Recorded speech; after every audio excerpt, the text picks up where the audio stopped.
On BHP's controversial dendrobium mine project, and the Illawarra Institute of TAFE remains embroiled in industrial turmoil. Good evening. A siege situation that brought Wollongong to a standstill came to a peaceful end last night, with a 29-year-old man taken into police custody. Wollongong's Crown Street looked more like the Gaza Strip overnight, as teams of heavily armed police sealed off the area surrounding the Piccadilly Motel. Inside one of the rooms, a man wanted in connection with Tuesday's alleged abduction at gunpoint of a security guard. State Protection Group members kept their assault rifles and shotguns trained at the target area while negotiations continued. The police using a variety of tactics, including bright lights and sirens, in an attempt to bring the siege to a peaceful end. Command post by for all perimeter police. For your information, shortly you will hear the sound of police sirens. At all times, the SPG kept their weapons at the ready.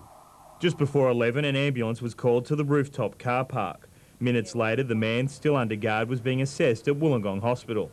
For the many people who live and work in this section of Wollongong, yesterday's incident here at the Piccadilly Centre translated into many hours of anxiety and inconvenience. I was at lunch just here. They wouldn't let us back in the building. We're trying to get up to the diabetes centre, but we have to go through the shop and then back around. I don't think we can get up there, so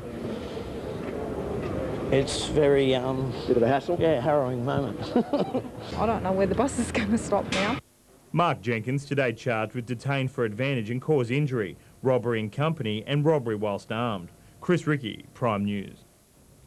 The appeal of a man jailed for life over the murders of two bigger schoolgirls has been rejected. Successful negotiations with Japan. In ballpark figures, coal prices are expected to jump approximately 7%. This translates into $3.50 US a tonne. It also means good news for Australian coal companies, who have been doing it tough for longer than they care to remember. We think this is a really positive sign for the coal mining industry right throughout New South Wales. The industry has done it tough the last few years, and a lot of the higher cost producers haven't been able to stay in the market. Instead of dealing with Japanese steelmakers as one entity, the big Australian dealt with the company separately, the tactic obviously paying off. It's unusual for the Japanese. They normally work as a block. This year they decided to work individually. That's worked very well for Australian coal miners. There is a shortage of high-grade coking coal on the world market. And fortunately in Australia we have a very large percentage of the world seaborne trade.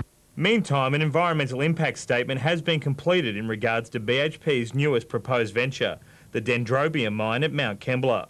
If given the green light, the $140 million venture will be the first new mine constructed by BHP in 20 years. The information now before the Minister for Urban Affairs and Planning. This project represents the future for the southern coalfields. It will put something like $200 to $300 million a year into the Illawarra economy and will generate up to 1,270 jobs during the peak period. The mine has attracted some controversy, particularly from the public and the mining unions, concerns which BHP says have been addressed. This is probably the most comprehensive community consultation process that we've undertaken. In addition to the community consultation which has already taken place, BHP plans to establish a storefront information centre in the Wollongong City Mall and to place all information pertaining to the new project on CD-ROM. Chris Ricky, Prime News. Meantime, mine workers at BHP's Cordo Colliery have been officially given their marching orders.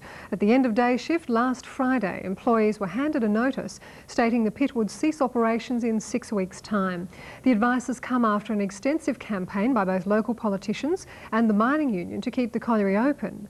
Cordo will cease longwall operations. At the end of March, the colliery will then move on to care and maintenance.